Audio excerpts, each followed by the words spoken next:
Olá! Ele é líder do prefeito aqui na Câmara, uma função de grande importância, porque ele representa os interesses do Executivo e trabalha aí para garantir a aprovação dos projetos do prefeito por parte dos vereadores. Nosso convidado de hoje no programa Conheça Seu Vereador é Carlos Soares. Seja bem-vindo à TV Câmara. Obrigado, eu que agradeço este convite da TV Câmara. Para nós é um prazer estarmos aqui mais uma vez debatendo os projetos que estão aqui nesta casa da Câmara Municipal de Goiânia. Como líder do prefeito, o senhor, representando os interesses da prefeitura aqui na Câmara, tem pela frente uma presidência ocupada pela oposição. Isso muda alguma coisa no trabalho que o senhor desenvolve? Sim, muda porque hoje, como a oposição administra a presidência e as principais comissões dessa casa, muda no sentido de a gente ter muito mais atenção e cuidado no acompanhamento dos projetos de interesses da Prefeitura de Goiânia, porque anteriormente o prefeito tinha aliados na presidência e na presidência das comissões. Isso facilitava o diálogo e a gente ficar sabendo com mais transparência o andamento dos projetos. Agora a gente tem uma tarefa muito mais complicada, de que é ficar em loco observando tudo que está acontecendo dentro das comissões e do plenário desta casa. Um projeto muito importante que a Prefeitura envia à Câmara prevê uma grande reforma administrativa, na administração da Prefeitura. Qual que é a finalidade dessa reforma e por que ela é importante para os moradores de Goiânia? Importante para os moradores de Goiânia porque o projeto agrupa algumas secretarias, fins que duas secretarias poderia estar resolvendo num local só. Isso facilita muito para o cidadão goianiense, no sentido de alguns serviços fins estar agrupados e também na sua reforma como um todo, ao diminuir os locais que os projetos vão passar, isso vai dar mais serenidade e velocidade aos projetos, os processos que o cidadão entra na Prefeitura de Goiânia.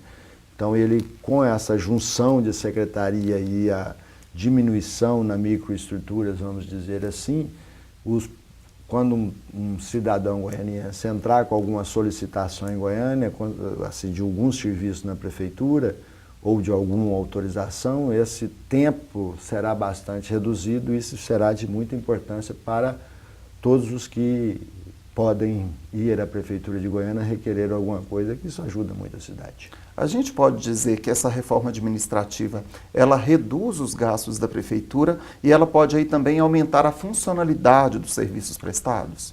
Os estudos feitos pelos técnicos da Prefeitura é exatamente nesse sentido.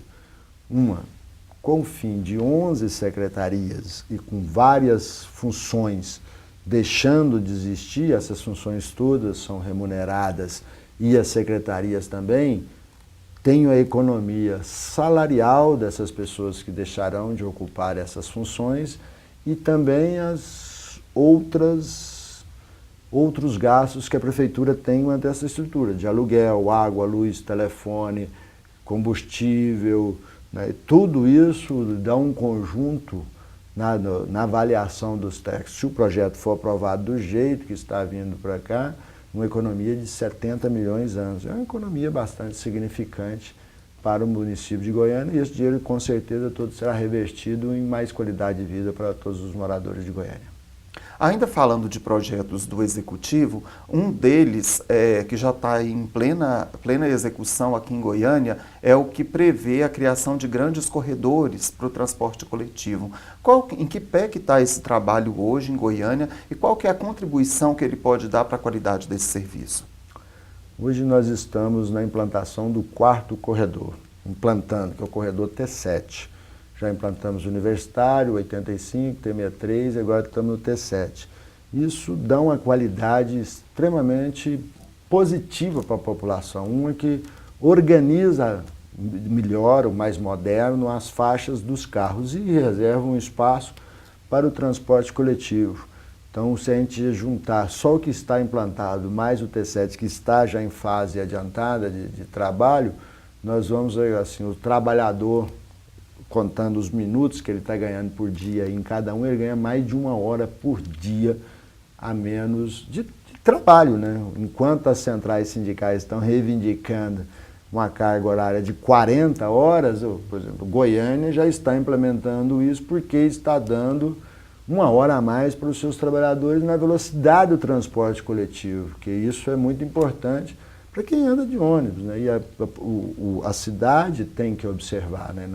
Nesse último corredor que nós estamos implantando agora, mais de 100 mil pessoas diário, 41 minutos a mais de tempo com a família, em casa, para fazer a atividade que ele quiser, 41 minutos é a previsão, isso é muito tempo, é muita qualidade de vida. E para todos, aquele que anda de carro também, que vai ter toda uma onda verde no semáforo, então isso vai dar mais velocidade, vai ter a ciclovia que vai permitir quem quiser ir e vir de bicicleta com segurança, isso também vai ser extremamente importante. Então, é muito mais qualidade de vida para todos. Esperamos concluir todos os corredores e agora estamos muito próximos já, a licitação já está feita, do maior corredor de Goiânia, que vai ser o BRT Norte-Sul, que vai ligar o Recanto do Bosque à Aparecida de Goiânia. Então é um corredor extremamente grande e que vai mudar completamente esse lado da cidade, cortando por toda a cidade, e vamos dar também muito mais qualidade de vida para os moradores que vêm de Aparecida até a região noroeste da cidade de Goiânia, lá no Recanto do Bosque. Então, Goiânia, na hora que essas obras todas se concluírem, com certeza será outra cidade. Em que pé que está a questão do BRT aqui em Goiânia? Licitação feita. Entre a licitação e a ordem de serviço, a legislação exige alguns dias para que as empresas possam concordar ou não com a licitação, as empresas perdedoras. Então, nós estamos já acabando o prazo, até hoje nenhuma empresa recorreu do processo licitatório, então a gente espera que esse processo seja validado e que o prefeito possa estar assinando a ordem de serviço mês que vem, já para que nós possamos dar início a esta obra, se possível, no final de março ou início de abril, com 2 frentes que o prefeito já definiu, uma saindo do Recanto do Bosque e outra saindo lá da Rio Verde, na divisa com a Aparecida de Goiânia, para que as 2 obras venha dos 2 lados, até a previsão é encontrar na Goiás e concluir esta obra ali na Avenida Goiás. Começa nos 2 extremos e na Goiás, que é em Anguera, ele vai passar pela Goiás e em Anguera, que ali seja o ponto de encontro e a gente possa estar entregando esta obra para a cidade de Goiânia, que vai ser de extrema importância. A cidade vai ter um ganho muito grande de mobilidade urbana, que é uma das grandes preocupações, não só de Goiânia, mas de todas as cidades maiores um pouco, né? E grande cidade igual Goiânia, que temos hoje um grande problema de mobilidade, e investimentos nesse sentido é extremamente importante. Uma questão que às vezes não fica claro para todo mundo, esse ônibus dessa linha expressa, ele praticamente não tem cruzamento com o trânsito, por isso ele é mais rápido. Em que é que ele se diferencia do ônibus comum que a gente conhece? Não, ele se diferencia porque o corredor, ele prevê uma pista exclusiva para ônibus. Então, prevê e é fiscalizado. Aqui, lá nesses corredores se coloca um poste com um sensor, entrou carro é multado, entrou moto é multado, entrou um caminhão é multado. Então, é exclusivo para o ônibus. Como a fiscalização é eletrônica e 24 horas por dia, o cidadão respeita. Então, o ônibus só para no sinaleiro. Ele não fica engarrafado junto com os carros, porque os carros, no horário de rush, eles ocupam todas as faixas. E onde tem um corredor, os carros respeitam o corredor. Então, o ônibus tem velocidade. E a implantação dos sinais inteligentes, vídeo monitorado, que a Prefeitura também criou agora, o vídeo monitoramento dos cruzamentos da cidade de Goiânia, tendo a possibilidade de alteração do tempo do sinal, lá da Prefeitura de Goiânia, então isso facilita muito, porque você está descendo essa rua está com a caixa extremamente cheia e o cruzamento está vazio, ele pode aumentar o tempo aberto desse sinal lá da prefeitura, o técnico da MT que está lá na sala de monitoramento, ele vê, visualiza isso na contagem eletrônica, e as câmeras mostram para ele visualiza isso, então ele abre, em vez de ficar 30 segundos para cada lado, ele pode jogar 50 segundos ou 1 minuto para esta via que está mais cheia, diminuindo o tempo para aquela que está mais vazia, e isso facilita no sentido não só para o ônibus, mas para todos, para os carros e motos, mas especialmente para todos. Aí, nesse sentido, com esse semáforo ajuda demais, é um semáforo inteligente e que nós esperamos implantá-lo em toda a cidade de Goiânia, não só nos corredores, ainda nessa gestão do prefeito Paulo Garcia, que é um investimento em mobilidade que vai dar muito mais também qualidade para todos. A gente pode dizer que a intenção ali é, de certa forma, modificar um pouco a prioridade do transporte, porque a gente mora num país, é uma realidade no Brasil todo, que privilegia o transporte individual, o transporte de automóveis, e há pouca valorização do transporte coletivo. Isso começa a mudar? Sim, começa a mudar. Nessa gestão, tanto é que nós estamos comprando o desgaste de algumas pessoas que é contra o investimento, porque nós fomos criados para andar de carro.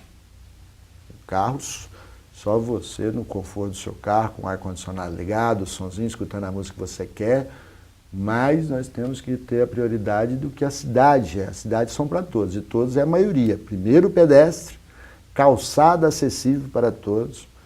Em Goiânia já tem ruas onde fez o corredor, que um cadeirante ele vai de uma ponta a outra do corredor sem ter que ir para a rua usando a sua cadeira de roda. Em momento nenhum ele tem que ir para a rua, ele vai pela calçada. Então, por exemplo, esse corredor, todos eles prevê isso. Então, calçada acessível, dando oportunidade para as pessoas deficientes, para os idosos e quem quer andar a pé. A oportunidade da segunda escala, que é a de bicicleta, também com segurança. Terceira opção na cadeia, o do coletivo, todos juntos dentro do ônibus aí.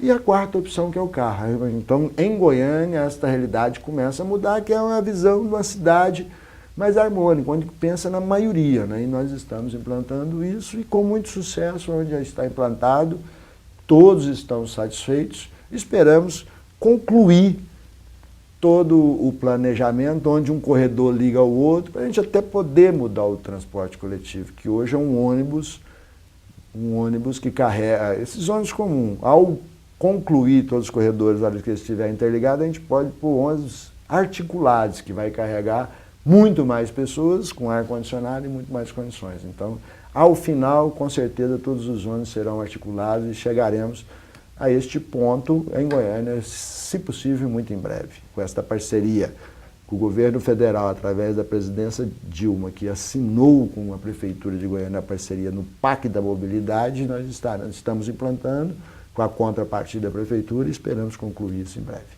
Quer dizer, a expectativa aí de grandes mudanças, né? A gente vai para um rápido intervalo e volta com o nosso bate-papo com o líder do prefeito na Câmara, Carlos Soares. Até já.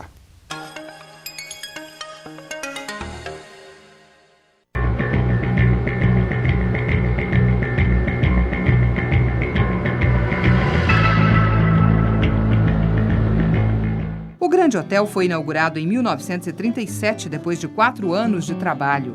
Foi construído com 3 apartamentos e 60 quartos e abrigou pedreiros e mestres de obra responsáveis pela construção da capital. Durante o batismo cultural, também foi aqui que se hospedaram as autoridades que vieram para Goiânia. Hoje funciona no prédio, na Avenida Goiás, o centro de referência e memória da capital. O Grande Hotel é patrimônio Art Deco de Goiânia. A gente volta com o programa Conheça Seu Vereador e nosso convidado de hoje é o líder do prefeito na Câmara, Carlos Soares. Vereador, ainda falando sobre a questão do transporte coletivo, há aí uma crítica muito grande a esse reajuste no valor da passagem, que agora no começo do ano. O senhor é representante da Câmara, da Câmara de Vereadores, na Câmara Deliberativa do Transporte Coletivo. Como que o senhor avalia essa questão? O senhor acha que as prefeituras, o governo do estado, a solução para o valor da passagem passaria pelo pagamento de subsídio por parte desses entes? Não tenho dúvida disso. Nós fizemos o ano passado aqui na Câmara uma comissão, que eu fui presidente, o Elias relator, fizemos vários debates e estamos debatendo esse tema desde que viramos vereador. Então é um tema que, ou o governo, quando eu falo governo, não estou querendo dizer municipal e nem estadual, todos os governos envolvidos no transporte coletivo de Goiânia são todas as cidades da região metropolitana, mais o governo do estado. Assume sua parte ou nós não teremos condições de oferecer um transporte de qualidade a um preço que o usuário seja justo para o usuário. Hoje nós temos as gratuidades, idoso, deficiente, polícia militar, estudante, correios, tudo de graça andando dentro do ônibus. Significa 19% da população que está dentro do ônibus andando de graça. Mas quem está pagando esse de graça? Não é o governo do estado e não é as prefeituras. Quem está pagando é o seu colega do lado que também está dentro do ônibus. É o trabalhador, o desempregado que está procurando emprego, ao pagar a sua passagem, desse valor, 19% vai pagar aquilo que nós demos de graça. Quando eu falo nós, é os políticos, porque foi uma lei aprovada no Congresso Nacional que permitiu que deficientes idosos não pagassem mais ônibus. É uma lei aprovada na Assembleia Legislativa de Goiás que permite que os estudantes não paguem mais ônibus.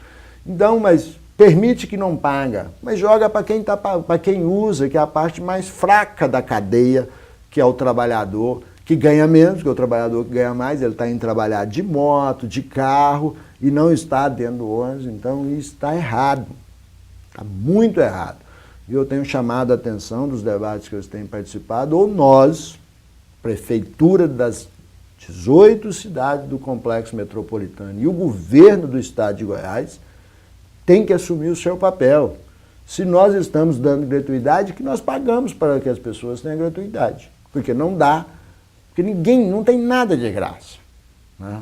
Não existe, é de graça. É de graça, mas alguém está pagando. E quem está pagando é quem não deveria estar pagando, porque o governo tem que fazer a sua parte.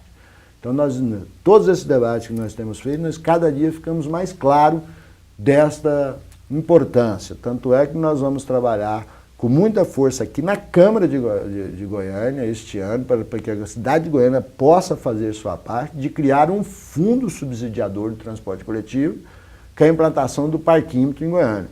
Nós vamos cobrar, vamos aprovar uma lei aqui, já combinamos que é fruto desta comissão do trabalho, a gente chegou à conclusão, transformar a área azul em parquímetro, que é uma coisa mais moderna, mais fácil de fiscalizar e com mais fácil de controle, que é o parquímetro, uma cobrança eletrônica em vez daquele boletim de papel, e esse dinheiro, o lucro desse dinheiro ser revertido em fundo financiador do transporte coletivo de Goiânia. Goiânia, nós vereadores daremos essa contribuição para Goiânia, mas se resolver Goiânia não resolve, porque é integrado, o morador de Bela Vista vem para o transporte coletivo de Goiânia, é o mesmo transporte. Sai de lá, vem, entra dentro do terminal e ele vai para qualquer lugar. É integrado não só nos terminais, mas nas cidades. De Trindade vem para Goiânia, ou daqui vai para Trindade.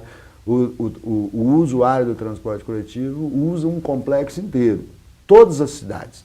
E o governo do estado de Goiás precisa de ajudar, porque não dá para nós deixarmos. Ficamos 2 anos sem reajustar. Quando reajustou foi um reajuste extremamente alto para o bolso do trabalhador. Aí você vai ver 19% deste preço é da gratuidade que os políticos deram. Foi eu que votei, porque eu não sou deputado federal e nem sou deputado estadual. Quem votou foram eles. E não ajudaram a resolver o problema. Mas quem está pagando é a empregada da dona de casa, que é a dona de casa que está pagando o seu vale transporte, é o trabalhador do comércio, é o trabalhador da indústria, é a pessoa que está procurando emprego. Essas pessoas que estão entrando no ônibus com o seu City Pass de 3,30 desse valor, 19% é para custear a gratuidade. Isso está errado. Se nós demos a gratuidade, nós temos que ser responsável por ela. Então, nós temos que criar condições, e eu defendo que essas categorias têm que ter gratuidade. Eu acho que é correto o estudante não pagar 11, acho que é correto, mas acho incorreto o próprio trabalhador pagar. Acho que nós, governantes, temos que assumir a responsabilidade, e eu assumo aqui o compromisso com quem está ouvindo. Tão errado a cultura que em Goiás você compra um carro zero, você não paga IPVA, você tem isenção. Estimulando a pôr mais carro na rua. O cara que dá conta de comprar um carro zero, ele não dá conta de pagar o IPVA, por que o governo não transforma essa lei tirando 50%, passa a pagar 50%, que com 50% do valor do IPVA dos carros que tem isenção, daria para subsidiar as gratuidades, investir no melhor, ainda sobraria dinheiro para investir num terminal mais correto, né? Porque tem alguns terminais que estão boas, mas quantos estão ruins? Então, investir em terminal, investir em melhores vias para poder, nos pontos, em abrigos mais adequados. Então, tem faltando investimento. E todo investimento é feito pelo valor da passagem. Se tiver que pôr um ponto de ônibus em uma avenida, esse dinheiro desse ponto de ônibus, porque também não é de graça, da construção é pago pela passagem. Isso está errado. Então, nós temos que fazer essa discussão com transparência e falando a verdade para o usuário. Não é, a verdade é que está errado o modelo de cobrança da passagem em Goiânia. Mudando um pouco de assunto, vereador, falando agora de habitação, o senhor defende a criação de um grupo aí na prefeitura para agilizar o processo de regularização de moradias que não têm escritura aqui em Goiânia. Como é que funcionaria esse trabalho? Nós estamos aprovando uma lei aqui na casa, estamos em discussão nessa lei, que eu apresentei uma lei, porque é uma preocupação muito grande. Em Goiânia tem mais de 70 mil unidades familiares, é um número extremamente significante, que não tem escritura. Toda a região noroeste praticamente não tem escritura. Da Vila Mutirão para lá não tem escritura. Isso provoca um desconforto muito grande, que a população não tem condição de fazer um financiamento para reformar a sua casa, não tem a documentação como ele tem um imóvel para poder fazer um financiamento, para investir em alguma coisa, como dando aquilo de garantia para poder investir em alguma coisa que é interessante. Então, ele tem uma moradia, mas não tem como provar, né? E é uma coisa que em Goiânia está complicada e há muito nós estamos discutindo. Hoje avança um pouco mais a regularização em Goiânia, porque não existia nenhuma regularização, agora já tem algumas acontecendo, mas nós queremos dar condições para a prefeitura de regularizar um volume maior, porque precisamos regularizar, não dá para continuar uma cidade com mais de 70 mil unidades irregulares, que não é culpa do usuário, porque muitas dessas moradias o governo colocou lá, né?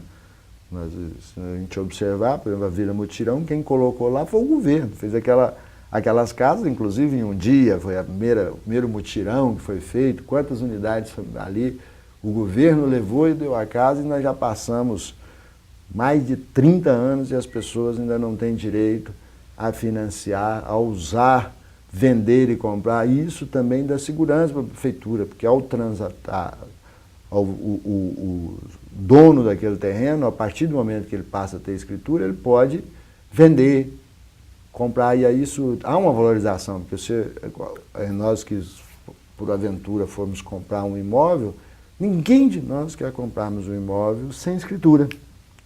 E quando quer comprar, o preço, o valor do mercado, ele é 100, você não quer pagar mais de 50, porque você não tem a segurança jurídica. E isto, a grande maioria desses loteamentos que Goiânia não tem escritura, não é porque o cidadão é o culpado, porque ele invadiu aquela área. 83% desse número foi o governo que assentou, o governo que deu. Então o governo tem que regularizar a terra do governo, casas feitas pelo governo, e por simples dificuldades de lei não consegue. Então nós estamos apresentando uma lei para desburocratizar e que tenha um conselho de trabalhadores efetivos e não comissionados, e não de confiança, de efetivos, de trabalhadores realmente que foram concursados dentro da prefeitura, que é o órgão que faz essa regularização, para que possa agilizar e este conselho ter poder de agilizar algumas burocracias que existem. E é isso que a gente espera aprovar e que Goiânia também, a curto prazo, possamos aí sanar dessas 74 mil e de imediato umas 50 mil, uma regularização que o tanto que vai mudar a cidade, que a hora que o cidadão passar a ser dono da casa dele, que muitos que estão hoje dentro daquelas casas são filhos de quem foi assentado, porque aquilo foi aqui na década de 80, né? Então já tem mais de 30 anos, casos até de 40 anos, talvez o seu pai, a sua mãe que recebeu aquela casa nem está aqui com eles mais, mas a casa está lá com alguém morando dentro, um filho, um neto, e precisa de regularizar. Regularizando, ele passa a investir, ele tem condições de investir aquilo, tudo com segurança é melhor. E uma das coisas que nós estamos preocupados muito nesse mandato é oferecer segurança ao goianiense. E uma das maneiras de oferecer é dando o documento da sua casa que ele, por direito, já tinha que ter recebido há muitos anos. Porque o correto era quando o governo instala, também já dá os seus documentos, logicamente com todas aquelas regras, porque se o governo dá, ele tem que exigir, pelo menos se está precisando, um tempo para ele ficar dentro do imóvel, não pode vender. Mas aquelas pessoas de 40 anos atrás, a realidade delas é completamente diferente hoje. Tanto é que se você vai na região noroeste, uma das regiões mais valorizadas de Goiânia, se aquilo tem escritura, era um outro valor. Você vai lá, quase todas as casas têm carro, tem casas muito valorizadas lá, muito boas. O que precisamos resolver imediatamente esse problema de Goiânia. Falando ainda de um outro assunto, projetos do senhor beneficiam a comunidade surda aqui em Goiânia, né? Quais são esses projetos, quais são essas propostas? Eu apresentei 2 propostas. Uma de data comemorativa, porque é uma comunidade muito grande em Goiânia que não tinha uma data para se comemorar. Apresentamos, já está aprovado. E tem um outro em discussão, porque há uma discriminação das pessoas com deficiência auditiva, que eles não escutam, o surdo, que não existe escola especializada. E o surdo, para se comunicar, ele precisa da língua de sinais, porque ele conversa por sinais. Ele não ouve o som, então ele tem que conversar por sinais. E nós não temos uma política em Goiânia que permita a pessoa com deficiência auditiva a ser alfabetizado na língua brasileira de sinais e no português escrito. Então, muito dessas crianças, ela fica por um bom tempo sem comunicar com ninguém, porque ao não ter uma escola que ajude ela, porque o pai e a mãe não sabem falar, aquela criança nasce, não tem para onde ir, não tem um auxílio, se a pessoa não tiver uma condição financeira diferenciada, ele não tem como oferecer ao seu filho com deficiência auditiva um ensino que permita ele ser alguém na vida. Então, o nosso projeto é que na cidade de Goiânia, a partir da sua aprovação, a Secretaria Municipal de Educação do município de Goiânia oficialize esse ensino na cidade de Goiânia, o ensino de Libras, que é o brasileiro de sinais, que todas as pessoas que conhecem uma pessoa com deficiência auditiva, conversando por sinais, e o português escrito, para que essas pessoas, desde criança, vão sendo alfabetizadas e tendo os professores com perfeito domínio das 2 linguagens para que possam alfabetizá-los e educá-los para que eles possam disputar, quando chegar à sua idade adulta, o mercado de trabalho, as condições de viver sozinho e tirar toda uma categoria de uma dependência, de uma escuridão que nós estamos colocando ao não tratarmos as pessoas com deficiência auditiva do jeito com dignidade. O que é dignidade? Oferecer a elas as condições para elas serem alguém na vida. Porque nós temos N escolas de inglês, de espanhol, de francês, mas não temos uma escola de Libras de Sinais brasileiro, da língua brasileira de sinais, e uma de português escrito para as pessoas de deficiência auditiva. E isso nós precisamos fazer, porque nós não são nossos irmãos, são pessoas como nós, e a gente não sabe o futuro nosso. Amanhã nós podemos ter um parente desse jeito, né? E são um número grande. E eles são pessoas com muita capacidade, merecem esse reconhecimento e esse tratamento do governo, do poder público em respeito a eles, que é oferecer a eles educação que eles possam, porque não adianta pôr eles dentro de uma sala de aula com um professor falante, porque se ele estiver ouvindo a nossa entrevista, ele não está ouvindo, ele só está vendo a boca abrir e falar. Se a gente não ensinar a escrever, ele não dá conta de ler os caracteres, né? E se a gente não fizer uma tradução, ele não vai escutar nada, assim, comunicar nadinha do que nós estamos falando aqui. Isso é um desrespeito com um número tão significante de pessoas que merecem esse tratamento. Não é tratamento clínico, é um tratamento digno e humano e respeitoso, que é oferecer, dar direito a essas pessoas ao básico, a educação. Porque educação para as pessoas surdas é só com a linguagem de Libras. Não tem jeito de ensinar uma criança surda se não for se ensinar ela a conversar na língua que ela vai conversar, porque ela jamais não, porque existem tratamentos que podem reverter passar algumas pessoas que um tratamento ainda consegue ouvir, mas o mais correto é dar a dignidade e oferecer para ela as condições de ser alfabetizada e ir série a série com professores que tenham perfeito domínio da linguagem de Libras, para que eu possa oferecer uma educação para ela, porque na universidade já tem esse tratamento, mas até chegar à universidade, ele precisa também desse tratamento de professores que dominem a Libra. E é isso que nós estamos querendo aprovar em Goiânia. Esperamos que os vereadores nos ajudem para que, a partir da aprovação, Goiânia possa oferecer professores que tenham perfeito domínio da Libra, para que nós possamos incluir como cidadãos perfeitamente respeitados e dignos que as pessoas com deficiência auditiva. Mudando um pouco de assunto, voltando a falar sobre a cidade, a gente vê uma série de obras viárias aqui em Goiânia e também o serviço de limpeza urbana, que passou por uma crise, sendo retomado muito bem, de uma forma muito bem feita, em grandes mutirões nos bairros, fazendo grandes faxinas, limpezas nas regiões da cidade. Com essa retomada desse trabalho tão amplo e de obras, principalmente na Avenida 85, enfim, o senhor acredita que a crise econômica financeira, porque passa a prefeitura, ou porque passou a prefeitura, começa a desaparecer? Ela dá sinais de melhora. Isso é extremamente importante para nós que moramos em Goiânia, que queremos a cidade que somos acostumados.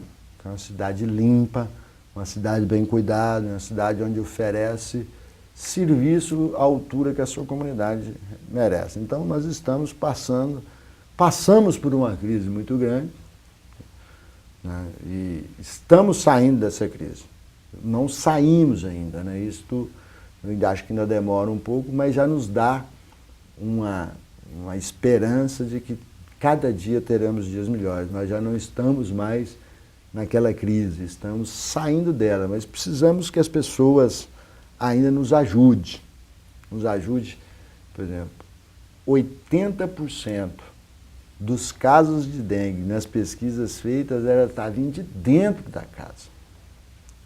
E isto é o quê? Falta de ajuda da comunidade, porque não tem jeito, e as pessoas não podem esperar que a prefeitura vá limpar o seu quintal para tirar o foco da dengue.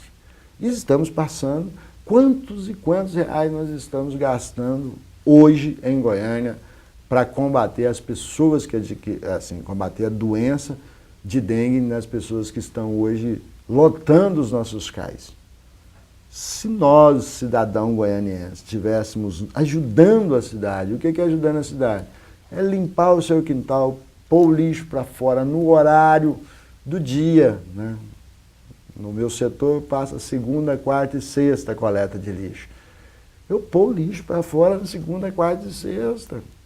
O lixo vai ser recolhido, vai sua destinação correta, em vez de eu jogar num lote baldio, em vez de eu deixar esparramado no meu quintal. Então, se nós, todos, dermos pequenas contribuições, que nos cabe, porque nos cabe a nossa responsabilidade a cuidar do nosso quintal ali, isso com certeza reverterá em benefício para a comunidade toda, para a cidade. Isso vai ajudar nós a sairmos dessa crise mais rapidamente e, com certeza, nós vamos sair dessa crise. Mas se todos tiverem a contribuição de ajudar a cidade, sairemos com mais rapidamente e esse dinheiro economizado será revestido de mais qualidade de vida, em melhor atendimento médico, em mais escola, em mais mobilidade, né? Tudo isso que nós precisamos, que cada dia que passa precisamos e queremos mais. A gente caminha já para o encerramento da nossa entrevista e deixamos esse espaço final para o senhor se despedir dos nossos telespectadores e deixar contatos, e-mail, redes sociais, o que o senhor queira. Sim, mais uma vez agradeço a TV Câmara por esse trabalho brilhante e convidar os telespectadores a nos acompanhar, tanto no Facebook, Carlos Soares 13, no Twitter, na Câmara Municipal, vindo nos visitar, debater conosco aqui, participar da vida política de Goiânia, porque é de extrema importância que a participação popular de todos. A gente agradece a presença do senhor aqui no programa Conheça Seu Vereador e agradecemos também a sua companhia em mais uma edição do programa Conheça Seu Vereador.